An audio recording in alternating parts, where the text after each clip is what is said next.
This conference will now be recorded.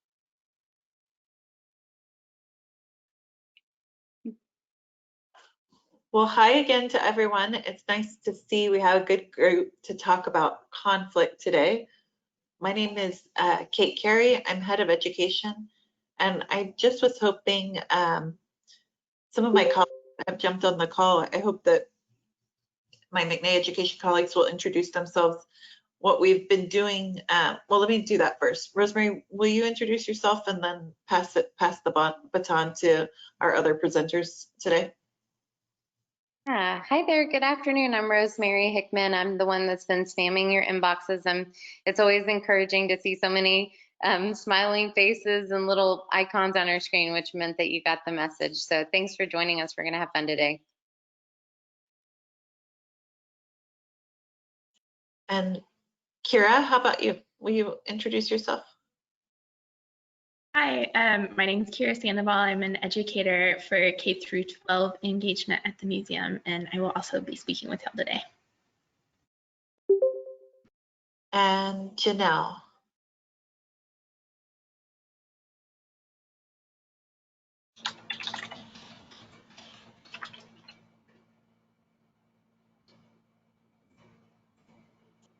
I think Janelle is here, but I don't hear her. So we will we'll go ahead and talk a little bit about our virtual field trip model. So this is we'll have about an hour today, maybe a little bit less. This virtual field trip is an opportunity to really engage and relax and talk about some artwork together like you might do in a museum experience, except for we're going to do it virtually. We've been doing it each Wednesday in July at noon. We're slated to do it each Wednesday in August, also at noon. I think only one of the topics is the same. We've tried to sort of integrate new topics, and the works of art always change. I will just say, as a frequent flyer on these virtual field trips, you're getting kind of an experience that you can't actually have at the museum in some ways, because works of art that we've chosen to look at together don't always hang next to each other. Sometimes they're not on view at the same time. So it's a little bit of a, I don't know, a virtual behind the scenes type of experience. Oh, I see Janelle. Janelle, would you mind introducing yourself as one of our additional co-presenters today? Yes, sorry, I had some issues with my mic. Should be good to go now. Hopefully that doesn't happen during my presentation. But hi everyone, my name is Janelle Esparza. I'm an educator at the McNay, and I love these talks. I'm really excited to share the artwork with you today, and thanks for joining us. So I see a few docents on the call, and I know, and also folks that have given, or I've had on tours before at the McNay. And one thing I know is that the more I talk, the less the people on the call will talk. So we like to start these virtual field trips with a little bit of an icebreaker. Like I said, we'll be talking about conflict. And so let's jump right in, Rosemary. All right. So we've had a little bit of fun this week coming up with an icebreaker activity. And when you think about conflict, or when you're confronted with conflict, which emoji do you think represents you best? And so I'll go through these. You can start populating the chat with A, B, C, D, E, F, G, and H. But A, we were thinking sort of defensive or combative. B, sad. C, a peacemaker. D, sort of cover your ears or put your head in the sand. E, running away. F, you can probably interpret for yourself, but involving some expletives. G, help me out, Rosemary. What was the traffic controller? So this is, I think, like you're no drama. You know, you're just anti-conflict. Anti-conflict, and then H, sort of frozen. So I see people populating the chat. and it's kind of interesting to see. It looks like we have really a variety of people represented here. One thing that we talked about in our department chat on this was what we think we are in terms of conflict might be a little bit different than what we actually are in conflict. So I see that a lot of people, like Kira, put H and E, Janelle put A and G. I see some people, Renee checked C and B, so peacemaker and sad. I see that some people are recognizing that difference as well. Lots of C's, lots of peacemakers on our call. I'm not, oh, thank you, Rachel. I see one F. I was saying I'm not seeing too many F's. Nice. Kate, is it funny that the one we chose for expletives was option F? I thought you did that on purpose. I didn't, I promise. So I feel like I feel a real moment of intimacy and honesty here, knowing what some of you are like in the face of conflict, and I feel like I know a little bit where to keep my distance and where to who might be comfortable in talking it out. B and G, so sad but also like anti, yeah, G or H, anti-conflict and frozen on the spot. Yes. So let's this is something that I feel like might translate to a classroom experience as well. Maybe also just the peace sign. Let's go ahead and jump in and talk about some works from the McNay collection where conflict takes center stage. And again, here I'm going to mute my mic and invite my co-presenter to take over. Hey everyone, it's Kira again. So for this one, I wanted to start kind of just by viewing the piece together. And let's just kind of break it down. What images do you see here? And feel free to unmute yourself or populate the chat. Which piece is this? So this one is called Nuclear Nuts by Red Grooms. And we'll go a little bit over the artist background and some more details in a little bit. But first, I just wanted to look at what images we see here. So Monica asks, is that Reagan and Gorbachev? Yes, it's actually Reagan and Andropov. Thank you, Kate, for putting that in there. So the figures are the largest images in this piece, but what other symbols or images do you see here?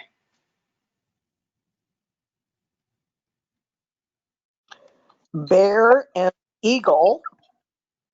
Yes, yeah. So Reagan is actually standing on top of the bear, which is supposed to be a symbol for the USSR. And then his counterpart is standing over the eagle, which is the symbol for the US. Yeah, Kate points out that those are on the wheels at the bottom. Paula says missile. Yeah, so there's two missiles here, one under each figure. Nancy says star. So yeah, if you look in the background, there's a little star and an American flag opposite each figure. People are also pointing out the flags and the nuclear button. Yeah, so and if you look, this is a good time to zoom. If you look at the little trigger button, there's some red little letters there as well that say fire. So this is an artwork, but it's also a pull toy, which you can see by that rope at the end with a trigger at the end for the nuclear arms. So and this is a kinetic art, which means that it has the ability to move. So kind of like if you've visited the museum, the Ricky sculpture in the pond out front, how that one moves, or the Alexander Calder mobile, how that one's able to move. But if you want to move to the next slide, please, Rosemary. We'll also see the box that it comes in, which is also a part of the artwork, and it reminds me of kind of like in the Wile E. Coyote cartoons. Anytime he receives a package from Acme, that's what I associate the box with. But it's obviously a very playful piece. So I'm looking in the comments and seeing a few. When pulled, will it seesaw up and down? So yeah, when the toy is pulled, it would go, the figures would go back and forth, and they're shaking hands. So you would, thank you. So you would see them go back and forth in this never-ending handshake. Looks like a firm grip there between the two leaders. And yeah, is that a push-pull toy to show them pulling at each other? Yeah. So this ongoing conflict between the US and the Soviet Union at this time. All right, if we could go back to that next slide. So does anyone have any insight on, now that we can see the year that this was made, what was happening at the time? Janelle says it's making fun of a conflict also. No, yeah, for sure. So what is happening in the US in 1983 at this point?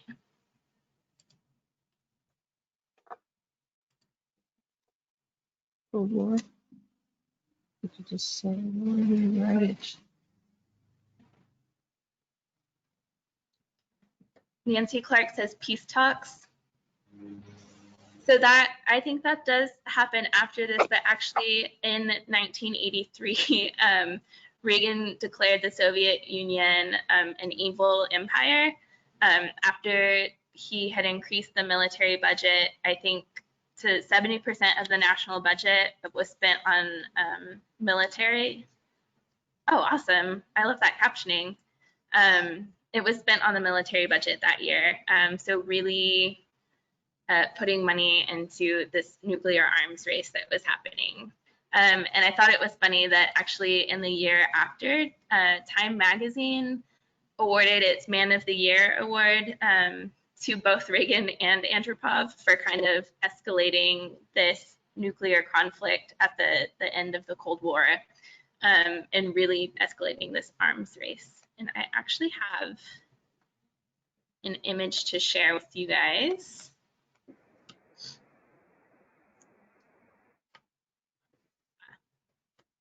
Maybe not, my computer is being a little slow, so I can't access the link, but maybe I can pull that up for y'all later. And then Tell me what you're looking for, Kira, and I'll see if I can find it. So there is a portrait of Reagan and Andropov and the National Gallery together, and I was going to link that portrait. Okay, I'll see if I can look. Okay, but here we are looking on the right-hand side. You'll see an image of the artist Fred Grooms in his studio, and you can see there's a lot of playful art behind him. So he is a pop artist who, this piece that we're looking at is pretty small, but largely he works in a larger scale, and he creates images of people that are based in politics. Sometimes it's just cityscapes. He's made a large installation piece of New York City, complete with super tall buildings. It's obviously not life size or to scale as far as the buildings go, but it's larger than life to scale with humans. But let's see. So Red Grooms was born in Nashville, Tennessee in 1937, and his birth name was Charles Roger Grooms. And he was given the nickname Red because of his fiery red hair that he had in his youth. But as you can see here on the right, he's got some snowy white hair now. Still goes by the name Red. As a child, he aspired to work as a set designer for movies, which I think actually translates really well into his work today, because he has cited Walt Disney as some of his inspiration. And I think though some of his pieces are pretty political in nature, he still has that cartoony, playful vibe pulling from his inspiration. And currently he lives in New York City, which he's lived there since 1969 and still works in the same studio. And then in New York City, he also made a lot of friends in this artist pop world with artists such as Klaus Oldenburg and Jim Dine. Let me take, I see some activity in the comments. Okay, so yeah, this piece is from 1983. Thank you for providing that political context. So 1983, and the wall came down in 1989 or 91. Yeah, so the Cold War ended in 91, and I believe that's when the wall came down as well. And then Kate just linked that portrait, I believe, of Reagan in the USSR leader, Antropov. Cool. Well, does anyone have any questions so far about this piece? Oh, I have a question. Go ahead. Well, I just wonder about the toy component. Like, I get that Red Grooms is sort of known for his playful art, but what do you make of the this kind of tent becoming a toy? I feel like there's some questions about, or there's some comments about that in the chat. Yeah, I think it's definitely a sign of some playful political commentary, but it's really reducing this really tense period of the nuclear arms race of the USSR and the US really building their military, and it's I mean really this scary situation, but he's turning it into kind of a common situation with how much each leader was increasing their military and trying to outsmart the other. Darcy in the chat says gamesmanship. Yeah, but I think he's really kind of poking fun at how this race was escalating during that time. What do you think?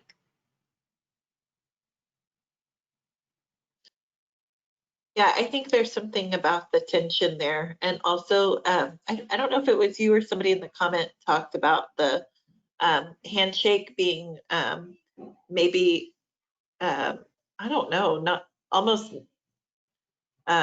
fixed in time. Never end. Yeah, I think there's something terrifying really about that. Susan asked, was it like the boxers in a ring toy? Yeah, I mean, I think it's a little bit like that. There's definitely two players in the game, except for instead of taking shots at each other, they're continually just going back and forth with their hands. Rosemary says like a tug of war.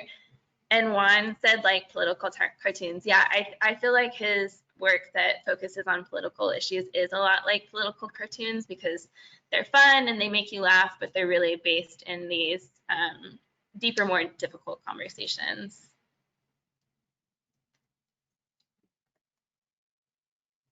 And I also got a private message about how, I think I was pronouncing Antropov wrong. It's, and correct me if I say this wrong again, but it should be Andropov. Sorry about that. Nancy Clark says toying with our lives. Yeah, that's a really good turn of phrase that you can use there. I like that. But yeah, he's definitely taking this very serious situation and making it a little bit more comical, a little bit more bite-sized to talk about, I feel like. Can we see it one more time? The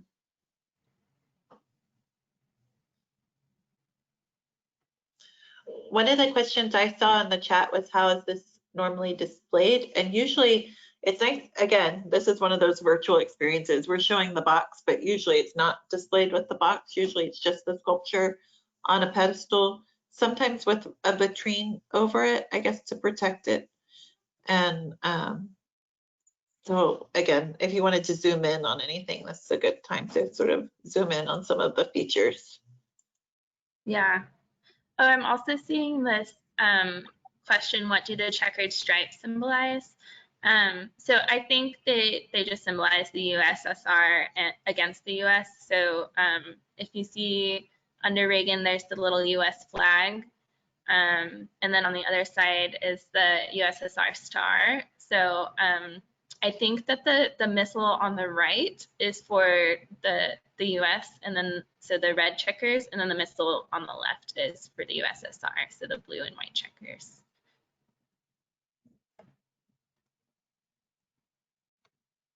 Oh, Kira, did you know if it's a one of a kind?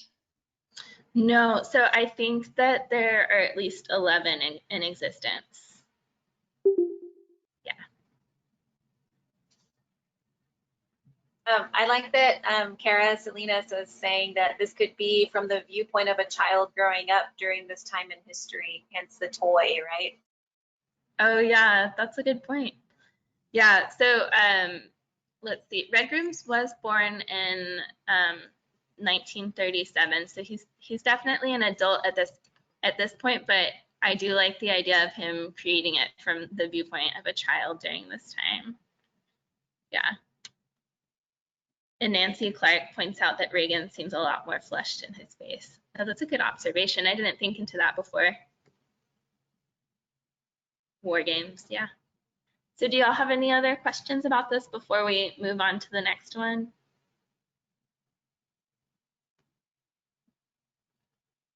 All right, thank you. Thank you, Kira. That was a really fun piece. I really like looking at that piece in the galleries as well. I think it's up in Hammond 4 at the museum now. But on to, we're just going to kind of shift gears just slightly. So we were just talking about a piece from 1983 and talking about the kind of political conflicts there on a global scale, really, with different nations. So now let's kind of focus on 1968. What are some associations that you all have with that particular year? And specifically in the USA. Oh, wow, okay. There's a lot. Let me scroll up and see what you guys. Woodstock, love it. Sophomore year in college, Vietnam War, assassinations, unrest. Oh my gosh, you guys are great. Yes, change, big time change. Sex, drugs, rock and roll. That's awesome. Assassination of MLK. Yeah, that was huge. Can you imagine the turbulence, protests? Absolutely. Yeah, wow. Y'all said that in 0.5 seconds. That's a really big year. And hippies, being in the military, a time of turmoil. Turbulence again, yeah. This is exactly, that was in a nutshell, right? 1968. I think even those of us who were born after 1968, we still know, right? We're still very aware that was such a pivotal year for our country and the nation, and so many things going on right now. And I think it kind of mirrors what's going on in 2020, right? 52 years later, we're still having a lot of these same conversations. And it's a lot of different things. There's a pandemic, there's protests, there's you know, political conflicts and things with other nations. It's a little bit, it's some turmoil stuff that we're going through right now. So that's why we kind of wanted to frame this and talk about that specific year. So if we could go to the next slide. This painting was made in 1968. So with that bit of information, tell me what you're seeing and what kind of associations you have here. Demonstrations more often met with violence and turned violent than this year. Yeah, that's very true. One reason it was so amazing that Hemisphere went on. Oh, right, Hemisphere was 68. That's very true. That was huge, huge, huge. Right. So if we're looking at this painting and we're thinking about 1968 and this painting being made in that year, what do you associate with this painting? Why it was made, or we can just kind of talk about what we're seeing here. Policeman with glasses, 217, maybe February 27th of that year. True, that could be a date. Man in uniform, so we're seeing like an officer and an authority figure in uniform. Representation of the military industrial complex. Ooh, that's deep. Yeah. A cop, a good cop or a bad cop. Very good. He's red around the mouth and his nose is kind of like he's punched, right? He's kind of got distortion going on. Asymmetrical face. Yeah. So it's a little grotesque, you know, his glasses are kind of topsy-turvy, disheveled. His skin resembles a pig's color or a pig's skin, okay? A policeman who looks beat up. He looks drunk. Definitely. I see relevance in all of these comments. Yeah, true. I do like that comment about the asymmetry. That's kind of typical of this artist's style as well. So that's something to kind of keep in mind a little bit. But he does that, I think, intentionally. All the asymmetry and the distortion is very intentional. The glasses look like a nerd. Pointy. Yeah, I can see that. He's got these kind of like really pointed glasses here. Maybe that's a comment on the character a little bit.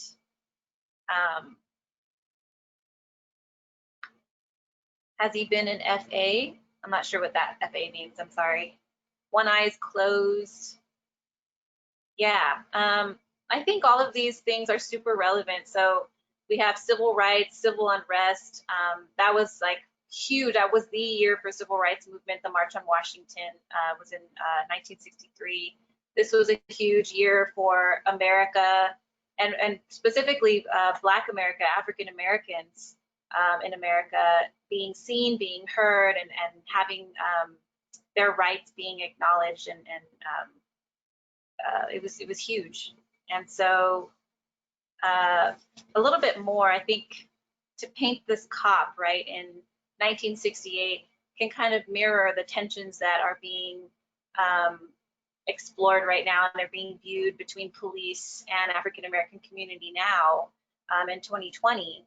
So 52 years later, I feel like this painting is still having, still has the same associations, and we're still having these same conversations 52 years later here. It looks like Ralph Steadman cartoon. I love Ralph Steadman, and he does have this, for those of y'all who don't know maybe who Ralph Steadman is, he was an illustrator, and he illustrated all kinds of things. And he, if anyone's ever seen like Fear and Loathing in Las Vegas, he was an illustrator for that movie, and he's just really, really crazy, kind of almost on a grotesque level, but really hard lines, lots of splattered ink, and a lot of distortion in his figures, but also very colorful and fun, and sometimes humorous. So that's a really good reference there. The background reminds me of the color they use to paint classroom walls. Oh, that's interesting. Yeah, it's always kind of like these pastels, kind of like a calming color for your classroom. ID pictures, that's right. So this could be, it is kind of like a format of an ID picture, and then the background's usually just like a plain, you know, plain view color for an ID picture, right? And I also like that somebody brought up 217 on the badge. That wasn't the most prominent detail for me in the painting. It took me a while to notice it, but I like that somebody brought that up because I feel like that's an intentional number for some reason. Back to the chat really quick. Here we go. Oh, thanks, Carrie, for posting the Ralph Steadman link. If anyone's curious in the chat about Ralph Steadman, there's a link there. It could be an area code. It could be a badge number. I thought it was a badge number too. I looked it up, but badge numbers are typically about 5 to 6 numbers long, and this one's 3. And, you know, it also made me think of police penal codes. So when they kind of radio in a penal code to report something, they all have like a specific, that's when they go to the police academy and they learn all the hundreds of penal codes for specific things, being like to report what they're pulling over, or report what they're seeing, or to report some backup. And this particular one is a little bit chilling. It means 217 in a police penal code means assault with intent to murder, and that they need backup. So you're thinking about protests, and there's nothing violent really about this painting, but for some reason that number to me was a little bit, let's see. Oh, Nancy says to look up something that may have happened on February 17th in 1968. That's actually a good idea. I hadn't thought to do that. Maybe to look up a specific event, maybe a specific protest that happened, or a precinct number. That's true. What if I told you that he knew the cop, or that this was somebody that the artist knew, maybe not was really good friends with, but just they were associated with each other? Does that kind of change like a perception of the piece a little bit?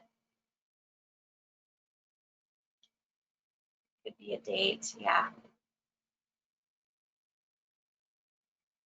Okay, Pam is saying that 217 is the area code for Illinois.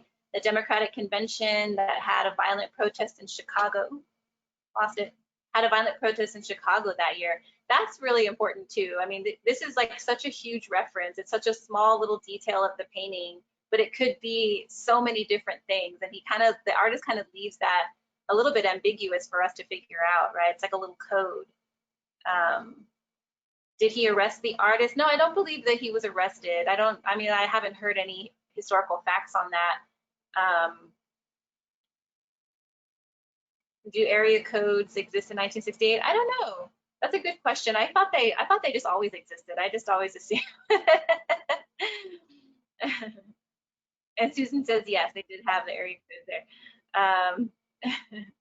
I was going to say, Janelle, in response to your question about whether that changes my view on the painting, I think it completely does. Knowing what the subject matter is, and knowing that the artist is an African-American artist, it does change my viewpoint, I think. Right. It wants to, it brings up race relations. It brings up relations with the police and the community. And if you know a certain cop, maybe this wasn't necessarily a bad cop. This could have been a good cop, and you have no idea. It's very ambiguous. But we do know that he did know this cop personally. So on this slide, now we're looking, this is the painting on the left. In the middle, you have an image of the artist. This is Benny Andrews. He was born November 13th, 1930. That was a day after my grandma was born, by the way, in Plainview, Georgia, to sharecropper parents. So he grew up working in fields very early. See the chat. Sorry, have I? Oh, sorry. Turn this off. Oh, does someone want to comment? Sorry that I cut you off. Let's see. So yeah, this is Benny Andrews. He was born in Georgia, and he ended up being really involved in the arts. He was also in, I think it was the Navy. He was in a branch of the U.S. military while he was really young in the early 50s. And he ended up attending the School of the Art Institute in Chicago in the mid to late 50s. And that's where he was really pushed to develop this style that we're looking at now. And it's kind of hard to tell in the picture, but the painting has a lot of texture, and he kind of also collages like scraps of canvas and glues them on to, glasses and nose and eyes and lips, and then he paints over that. So there's a lot of texture and like kind of a bumpy texture going on this portrait, and that's kind of his style. That's what he developed while pushing himself and pushing his identity as an artist in Chicago. And then when he graduates, he moves to New York, and he becomes part of this really vibrant arts community. Red Rooms, the last artist we just looked at, was one of his colleagues and studio mates, and they were pretty close in their community. Faith Ringgold was another associated kind of friend of his. Hey, Janelle, can I jump in and ask you a question from the chat? Sure. So some folks are wondering whether whether the police officer or the cop, as it's titled, if he is African American or not. Do you have any information about that? Well, I believe so. An interpretation that I read on this piece was that the race of the cop was very ambiguous because it's really hard to tell what race he is because he's using so many different colors on this face. And you can't see any other information of skin tone other than the face because his neck is kind of covered up or not there at all. And but I do believe if this is in fact the police officer that he knew from his neighborhood, that cop was a Caucasian man. So again, it's very ambiguous, and it can kind of go this way or that. I think the artist leaves a lot of questions open there also. Do you think he's deliberate about that? Like, do you think the artist intends it to be hard to tell one way or the other? I think so. I feel like if the artist really wanted you to know who this person was or know some really specific identifying factors, that he would have, for instance, shown a little bit of the hair color, maybe shown some age, or been really deliberate with skin tone. I don't know. I feel like he would have, if he wanted this to be an African American police officer, he would have made that very, very apparent. But that's just me. So again, kind of moving on from that year, 1968, I feel like in Benny Andrews' career, that was like a really pivotal year for him as an artist, and where he started doing a little less autobiographical work and more on this kind of political imagery and really incorporating a national identity as an American and America into his subject matter and into his concepts. And that was a huge year for civil rights. Like as we said much earlier, MLK was assassinated that year. And civil rights and the rights of African American citizens was really ingrained into Benny Andrews' life experience. So if we go to the next slide, there's an image of Benny Andrews, who's kind of right of center, and next to him on his left, or our left, his right, is his mother, Viola. And on the far, far, far left, you see a man in a brown coat. That's civil rights leader John Lewis in 1975. And they're all just kind of hanging out, having a great time at John Lewis's home. And for those, and John Lewis recently passed away on the 17th at age 75. And he was a key player in the civil rights movement.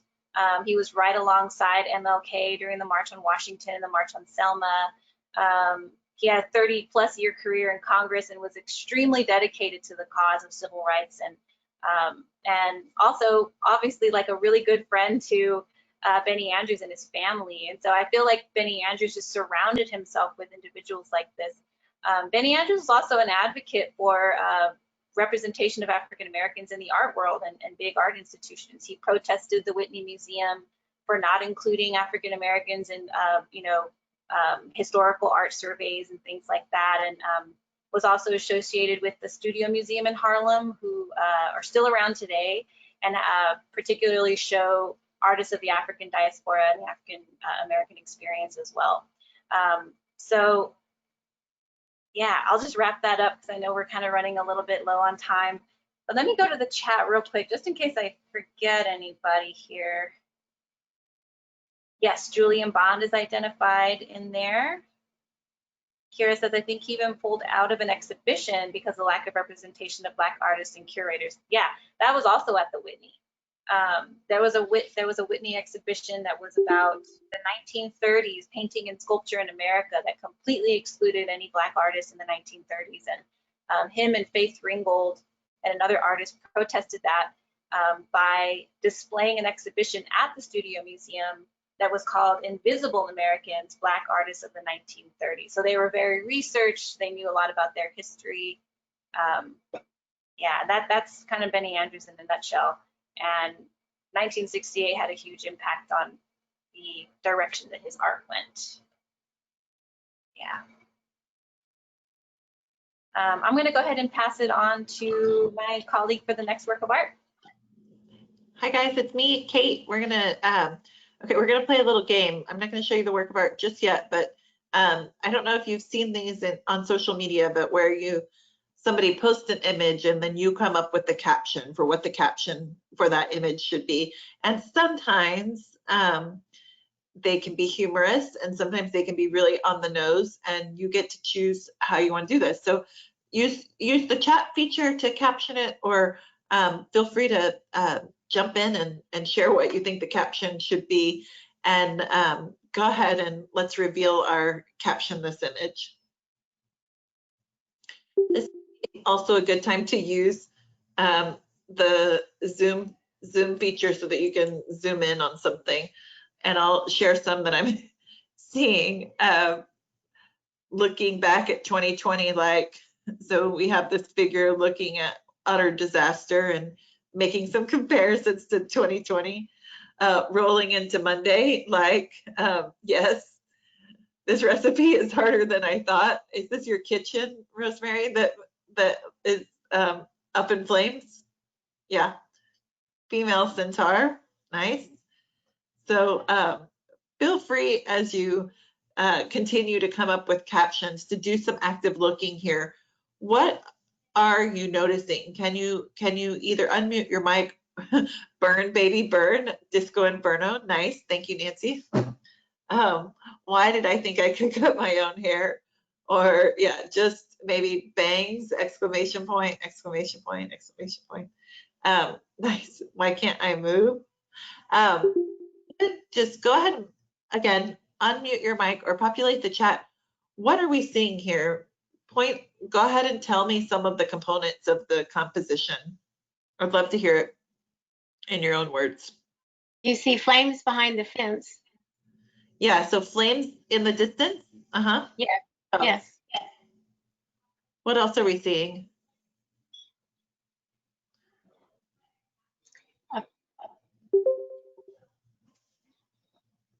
Go ahead and feel free to unmute your mic. Or a burning gate, yes. Creepy and scary. What do you see, Rachel, that says creepy and scary?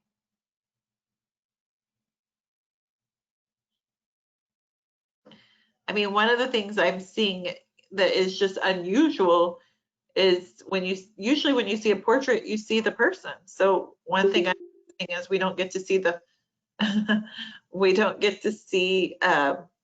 our figure. We don't get to see what that person looks like.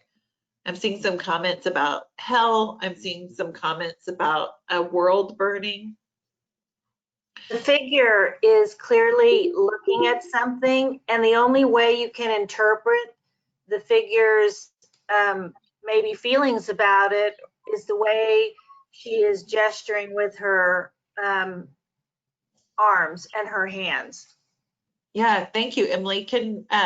Let me just ask you, can you hold up your hands, use the body language of our figure? What is the body positioning of our figure? How would you characterize that? Well, I know a little bit about the background of it, so I'm not sure if she's pointing or it's a sign of resignation that her hands are up in the air that way. Yeah.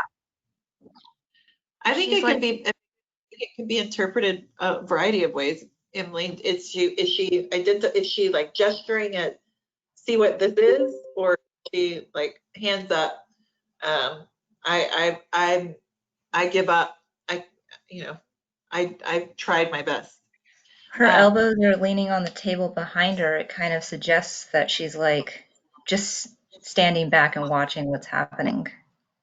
Yeah, one interpretation of body language is that her elbows are behind her and maybe she's just observing this scene of destruction.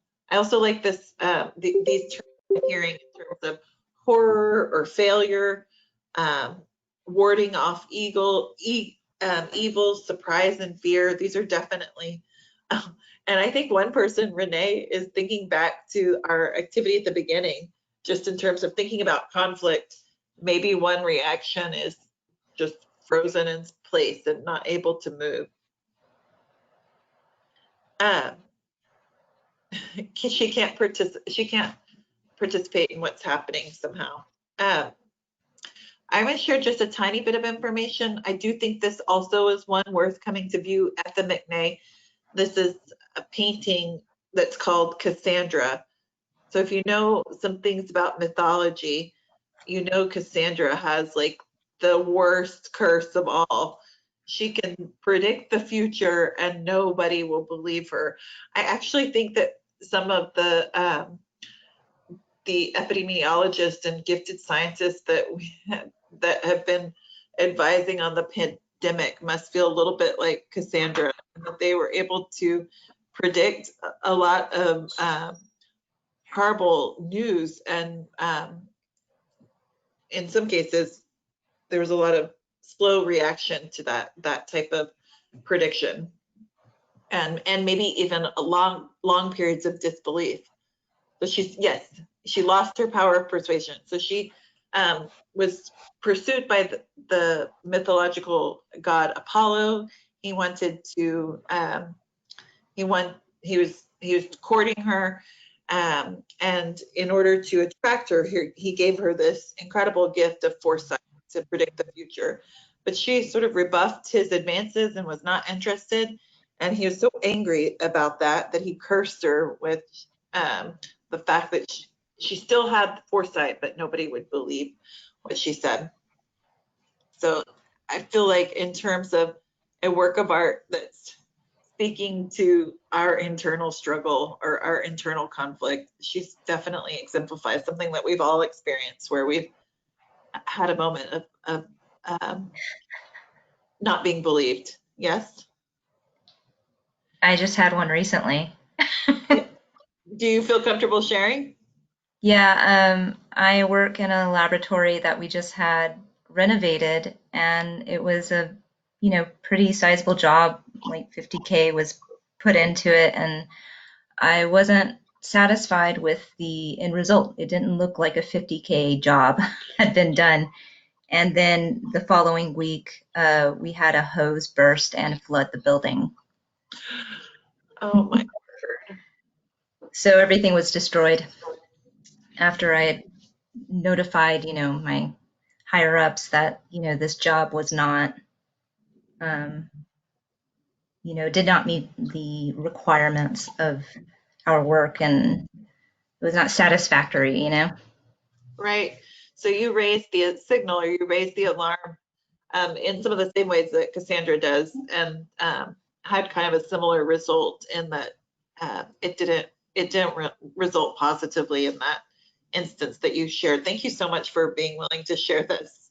And I see that a lot of people are populating the chat with some similar experiences. I like the phrase "life imitates art" or "art imitates life." So she did warn in the Trojan War. She did warn the citizens of Troy. She is a Trojan, and she was warned them to beware of Greeks bearing gifts. And lo and behold, a big Greek horse gets wheeled into the city of Troy, and all of the Greek soldiers come out and destroy the city. So we kind of are seeing that destruction on a large scale. I want to wrap up a little bit so that we can see all three of our images together. But before I do, I will just share that the artist is an artist named Eugene Berman.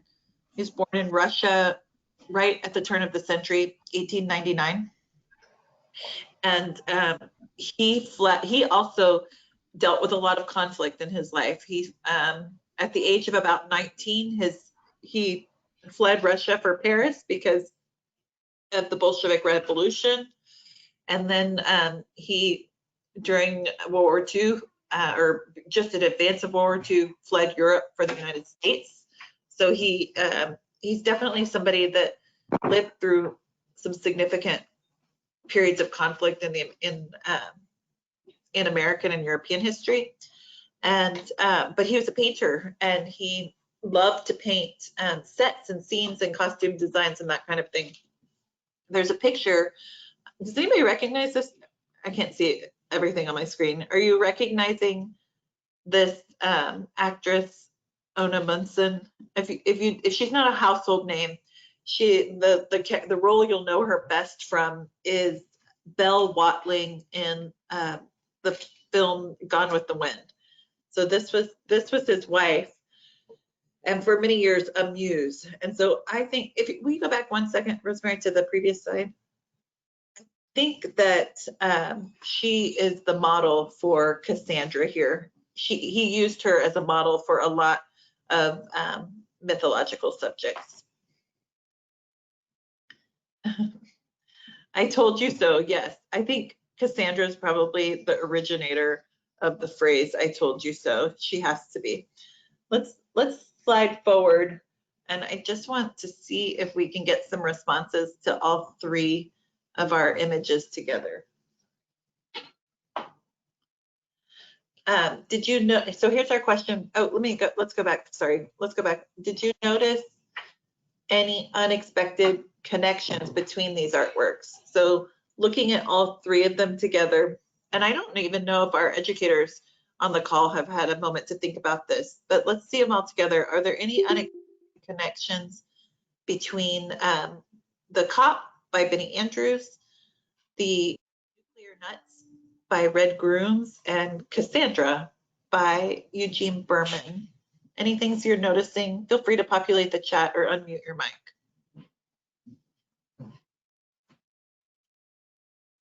What about you, educators? Are you guys noticing any similarities with these? Irony. Yeah, so this, when you think about irony, this idea of what's actually there is a little bit different than what you expect to see. Holly's comment about humanity constantly trying to destroy itself. Yeah, I think, and then just the composition of them all being kind of rooted in portraiture. Tension. I think that's a great comment, because there's a lot of tension between the figures. There's tension between the subject and the viewer, and there's tension between, in Cassandra, I think there's tension between the foreground and the background. Facing forward, or the positioning of where they're facing. Oh yes, great comment, Cheryl. Situations not fully in our control, and really situations sort of spiraling out of control in a lot of these images of conflict, for sure. I also kind of feel like they each freeze a moment in time, or a piece of history in time. Yeah, I think that's a good comment, Janelle. We were talking about, when we were thinking about putting this together, we were talking about these sort of different time periods, the civil rights movement and the periods of in the 1960s, the Cold War and the tensions of the 1980s. And then I should have mentioned this, but Cassandra, even though this is a mythological subject, it was actually painted during World War II. And he's definitely, I think, commenting about the destruction caused by World War II. Yes, lots of out of control. I think there's, yeah, go ahead. I think they're all slightly political in nature from decades past, but I still think that all three are so relevant to what's happening politically now as well. Totally. Yeah, we could just turn on the TV or our smartphones and basically see really similar situations unveiling like in real time. I think that's a good comment. And there's also a thread here about these comments carrying over to the present. So we're not finished with any of these conflicts that we're observing here. There's certainly sort of threads of each of these in our present time. Yeah, definitely this idea of learning from history or repeating it, or even this frustration with the lack of resolution. So there's not, in all of these, there's not going to be sort of tied up neatly with a bow. There's going to be unresolved, more than resolved at the end. Thank you. I really want to just jump in and thank you all for your time and for sharing, an hour with us. I should remind everybody that the McNay is open to the public with mask and temperature checks and social distancing. If you're feeling comfortable, you are welcome to visit the McNay in person. but I also think that we will continue to do a lot of virtual programming. So I hope you'll tune in. And I know that Rosemary is going to be sharing a survey. So I hope you'll give us some helpful feedback so that we can refine this program going forward. There's some nice comments in the chat about this, and we'll continue to live up to that. Any closing thoughts before we sort of sign off? As Kate said, so this is Rosemary, that I'll be sending out a survey hopefully this afternoon or at the latest tomorrow, with also a link to the recording if you missed anything or had any technical difficulty. Next week's virtual field trip is going to be on the topic of STEAM. So we're going to be looking at kind of the science, technology, engineering, art, and math behind the making of art, but also the way that we care for works of art once they come into the collection. You know, we're taking a more than lifetime, a forever commitment to care for works of art. And there's a lot of cool behind the scenes stuff that we want to share with you. And we are going to continue offering virtual field trips. So we have just finished writing our slate of field trips for August. And so those will be online soon. And so I hope you continue to join us Wednesdays at noon. Can I ask a question about tomorrow? Yes, Rachel. What materials are we gonna need, or is that in the email? Yeah, so there is not a virtual art workshop tomorrow, but we have set the date for the next workshop. It'll be Oh, okay. Yeah, and so that registration will be online soon. Give me a second, I'll tell you what the date. I believe that's gonna be August 13th.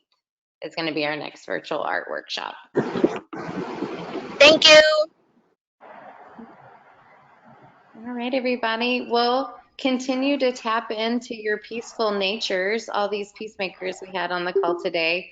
And so great to see you, and thanks for joining us. We'll see you next time. Thank you. Many thanks to Janelle, Kira, and Kate for presenting today. Yeah, it was a cool webinar. This is actually my favorite piece at the McNay right now. Well, I haven't been in a while, but I love this Cassandra painting. Oh, I know. It's a favorite for sure. Thank All you right, so much. guys. Thanks. We'll see you soon. Thanks for coming.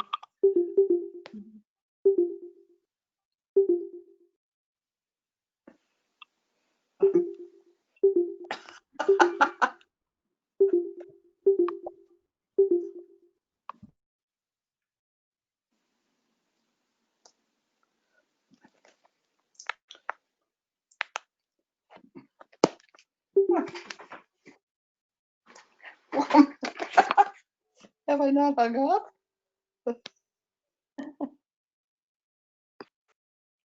All right. Bye, everybody. I'll end the call. We'll see you next time.